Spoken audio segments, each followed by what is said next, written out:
Welcome to our Simmons Crosstab tutorial.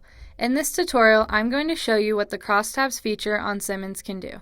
Simmons provides access to survey data that is useful in understanding consumer behavior and attitudes. There are a few different ways to access Simmons. The easiest way is to go to the BYU library homepage at lib.byu.edu. From there, you can access Simmons by clicking on databases and searching for Simmons.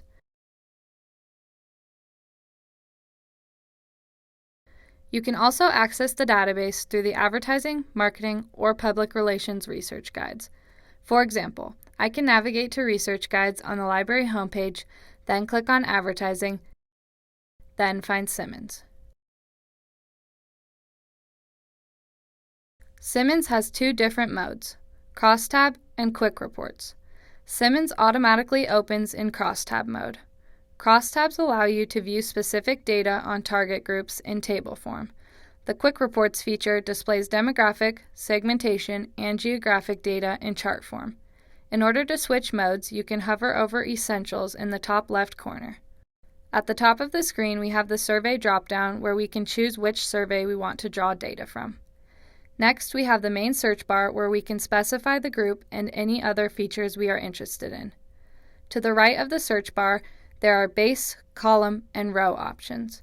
Columns indicate our target in the group, which is who we are interested in. In the row, you put what information you want to know about that person or group of people. The base narrows down the initial population we are drawing our row and column data from. Let's see what types of data can be looked at in Simmons. In order to browse through the categories of data available, you can click on the little arrow next to the All dropdown and then the arrow next to Dictionary. Here you can scroll through the categories and drill down even further. If I wanted to look at data only on females, I could click on Lifestyle Demographics, then Demographics Personal Information, then Gender, then select Female. Let's do an example. Say we want to know whether more males or females between the ages of 18 and 24 own Apple or Android phones. In this example, we are cross-tabbing gender with phone brands. And just to get a little more specific, we are adding in an age range. There are three variables in our situation: gender, phone brand, and age. We will take these variables and put them in as columns, rows, or bases. Let's start by selecting our column variables.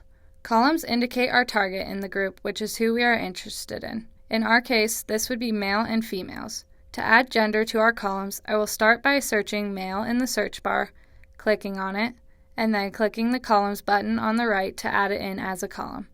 I will do the same for females. I could manually find these targets by going through the dictionary, but because I already know all the variables I'm using are in Simmons, I can just use the search bar for faster results. In the rows, you put what information you want to know about that person or group of people. In our case, this would be the type of phone they have. To add the phone brand to our rows, I will search Apple iPhone in the search bar. I'm going to select the second option here because we want to look at people who are consumers of Apple iPhones. So I will click on it, then click the row button. I will do the same for Android. You could add more criteria to your rows and columns if you wanted to. It's important to note that you could swap the column and row variables and get the same results, but you will find that the report is easier to read when you put the target group in the columns and the information you want to know in the rows. Another thing we will do is limit our population by selecting a base. We are going to focus on people between the ages of 18 and 24. We will type 18 to 24 in the search bar, select it, and make it a base by pressing the base button. Now that we have all the limiters in place, we can run crosstabs by clicking the arrow in the top right corner. Here we can see our table. The default table layout is called Private Eye, but the crosstab view is generally easier to read, so we can change it by going to the Chart Type dropdown on the left side and clicking Crosstab View. You can see down here that our phone brands have long names and we can't tell which is which just by looking at these labels.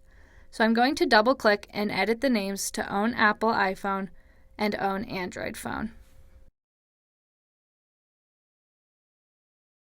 Let's look at some general information first. On the side, you will see different icons. Each icon represents a different type of data. If you hover over the icons, you can see what they represent. We have sample, weighted, vertical percent, horizontal percent, and index. First, we can look at the sample at the top to get a better idea of how many people fit into our categories. Here we can see that 1,988 people between the ages of 18 and 24 took the survey, and of those people, 940 are male and 1,048 are female. The weighted category allows us to project the results of these survey respondents onto the survey population, which is nationwide adults. So, since we have 940 survey respondents, that would indicate that there are 14.3 million American adults who are male and between the ages of 18 and 24. Now that we have looked at the sample and weight breakdown, we can better interpret the rest of the chart. There are two main ways to read a crosstab report: from the columns down or from the rows across. When reading down the columns, we will always look at the green vertical percent. It's called reading down the columns because you start with the target group in the column you want to read and then go down from there. So, we can see that of the males between the ages of 18 and 24 that took this survey, 37% own an Android phone and 43.9% own an Apple phone. When reading from the rows across, we will look at the yellow horizontal percent. The horizontal percent tells us, of all those who own an Apple or Android phone, what percent are in our categories of interest. Here we can see that for those who are between the ages of 18 and 24 and have an Android phone, 63.9% are male and 36.1% are female. The last category we will go over is the index. The index is the last number in each cell, and it represents the likelihood of the group using a particular product or performing a particular activity. The index is set at 100, so if the number is over 100, the group would be more likely to own a certain type of phone, and if it's under 100, they would be less likely. So we have an index of 117 here. It tells us that females between the ages of 18 and 24 are 17% more likely to own an iPhone than the overall population. Lastly, if you want to get rid of the age range limiter, you can click on the trash icon next to it under the grid menu on the left. You can also change your columns and rows under the grid section or add new ones to the main search bar as we did in the beginning. Finally, if you are interested in exporting your chart, you can choose different file formats under the Export dropdown on the left. Thank you for watching this tutorial on Simmons Crosstab feature. You may also find our video on Simmons Quick Reports helpful. For additional information, you can contact the Business or Communications librarians or the reference assistants at the Social Sciences Help Desk on Level 1 of the Harold B. Lee Library. To contact the librarian, navigate to the Advertising, Marketing, or Public Relations Research Guides to set up an appointment.